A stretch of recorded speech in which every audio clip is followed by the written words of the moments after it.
you for inviting me tonight for the election update. It's been an interesting year, and we'll get even more interesting, I would assume, by Election Day. But with that being said, my first slide actually deals with challenges that I've actually faced this year. I shouldn't say my staff and I have faced this year. And of course, as you all know, there were several laws passed last year with no excuse absentee voting and then early voting 45 days in advance. So with the no excuse absentee voting came this year permanent absentee voting. So we have a permanent absentee list now that individuals are on that permanent absentee list. Well, unlike in the past where we got an address change or some kind of move with these voters, we no longer have a clean process where we just deny or cancel the application and have them start over again. They're on a permanent list, so that creates a whole lot more paperwork that we have to go through to get these people processed and make sure they get their ballot to the right address. So the one thing that I guess is a good thing that you guys need to know about the permanent absentee list is that individuals have to have their ballots mailed to their home address. So it's not like they're on this permanent list and they're moving around and they're out of state somewhere and they're getting ballots mailed to them all the time. If they want a ballot mailed to them to a different place, they have to submit a one-time change form. So that kind of safeguards and keeps things clean as far as absentee voting goes. Of course, along with that comes the increase in mail voters. So last year was an anomaly, of course, where presidential election, COVID, we had a lot of mail voters. But that hasn't gone away, so we still have a lot of mail voters. Staffing and managing satellite voting locations, right? So now we have 6 locations that we have to manage, the registrar's office and 5 satellite locations. And staffing those is a unique process in and of itself. So you want to get good people in these locations to run them because the absentee voting process is a unique process in and of itself. So unlike on Election Day where there's 1 ballot per voter, these locations have 10 ballot styles they have to deal with. So they have to be very careful making sure they give individuals the right ballots. So staff overtime and fatigue, recipe for disaster, right? So, I take my job very seriously, and a part of that job is making sure that my staff is cared for as well as the offices of election. So with all the overtime, it causes mistakes. And I know you guys heard about the one minor mistake that can create havoc, was 1 digit of a phone number, which poor Mr. Walker had to deal with, hundreds of voters calling him, trying to get the registrar's office. So 1 mistake is not a good thing in elections. 1 mistake can disenfranchise a voter. So we're doing everything we can, as well as me sending some of my staff home a little bit earlier sometimes, to make sure that we're not making needless mistakes. So as far as the officers of elections are concerned, and I think you guys know what's been going on in the United States for the past year, they're not only having to deal with voters and things like that they normally deal with, but they're also having to deal with being accused of committing fraud and changing votes when the voter actually puts their ballot into the scanner. That's very difficult for them. So just want to make sure that as we move forward into early voting and Election Day, that we're mindful that these individuals are on the front line doing the best they can, and if you see them, tell them they're doing a good job because they really are doing the best they can under the circumstances. So I just wanted to put that up front just to make sure that we're all on the same page. Yes, we are ready for the election, but there are challenges that we still face. Okay, so all the voting equipment and electronic poll books have been certified, tested and certified to the state. Precinct cages are packed and ready for delivery. Just found out about 10 minutes ago that there are no trucks available. We usually lease trucks to have the equipment delivered, right? So there are no trucks available. I guess there's a shortage everywhere, but It's being handled, it's being worked out with schools and with general services. So they're going to work together with the trucks that they have to make sure the equipment gets delivered and delivered on time for the election. Most of our polling places are fully staffed.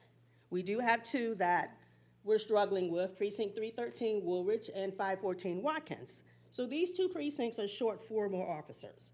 So what I'm hoping is, with the early voting totals, when I take a look at the numbers again, that I might be able to reallocate some of these officers from some of the polling places that have large turnout early voting, and they may not need as many officers on election day.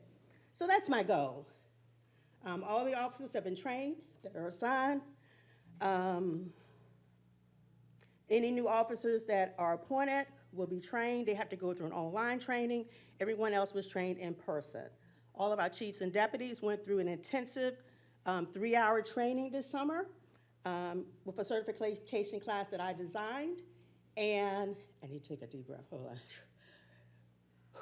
Air is kind of thick today, so I'm talking and running out of breath at the same time, my apologies.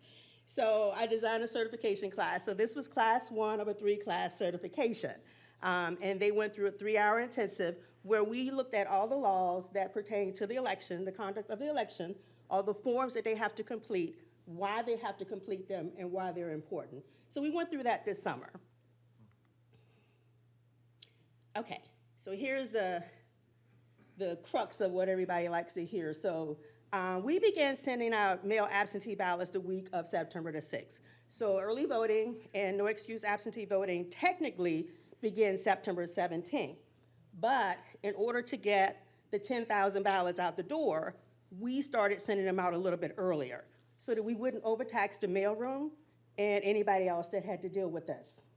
So overall, to date, we have mailed out 18,218 ballots. 447 ballots have been emailed, and 10,574 ballots have actually been marked and returned back to our office. 10,044 ballots have been pre-processed. So what does that mean? Pre-processed ballots mean that we have received the ballots back, we open the outer envelope, we take a look at the B envelope, which is the envelope that the voter fills out. We make sure that everything is complete. If it is, we check them into a poll book, just like it's election day, and then we feed it into the scanner. So those ballots, those 10,044 ballots, just like any early voter who has put their ballot into the scanner, these ballots have already been fed into a scanner as well. Okay? I think you guys know this, but any postmarked ballots that are postmarked by election day, we have to accept through noon on Friday after the election. And those ballots get processed as well. So our total early voters as of yesterday was 33,188 voters. So we're averaging about 2,000 a day. In the registrar's office, we started September 17th. So it makes sense our number is a lot larger than the other locations. So we've had 17,866 voters come through. Clover Hill, these began October the 18th through October 26th. Clover Hill has had 3,809. Ettrick, Matuoka, 1,018. LaPrade, 2,726. Meadowdale, 1,382. And North Courthouse, 6,387. So North Courthouse was had a large turnout last year as well, and they're still continuing to have that really large turnout. Okay, results reporting. On election night, the 80 polling places around the county will begin reporting their results like they normally do. So the Department of Elections had a briefing earlier today about how results will be reported. And basically, I think they probably talked more about the central absentee precinct and how those will be reported. But just as a reminder, the 80 precincts will be reporting their results. Probably we'll see the first ones come in around 7:30. So it depends on how large the polling place is and the number of voters they have come through. So those results will start hitting our website probably about 7:30. Then the central absentee precinct, we have to report in 3 separate categories now. So we have to report early voting totals, mail ballots, and post-election totals separately. So prior to this election, they were all reported as one precinct, but now they will be reported separately. Now, you will be able to see this on the state's website, but you will not be able to see this on our website. So what you see for absentee on our website will be one number. You will see it increase as the night goes on. So the early voting numbers will be there first, and then we will add to that, and then you will see it increase with the mail totals. So with the early voting results, so we have 6 locations and 11 scanners. So what happens with that, we have to close the polls on all 11 scanners. And that's pretty much the equivalent of closing 11 precincts. So the machines go through their process, they tally up the results, and print the tapes. At that point, they're closed. We can grab those tapes. We can report the numbers. That's probably going to take about an hour, hour and a half minimum to get those results together and reported. So by 9 p.m. at the latest, early voting totals will be reported. So all the precincts and early voting you will then see by 9 p.m.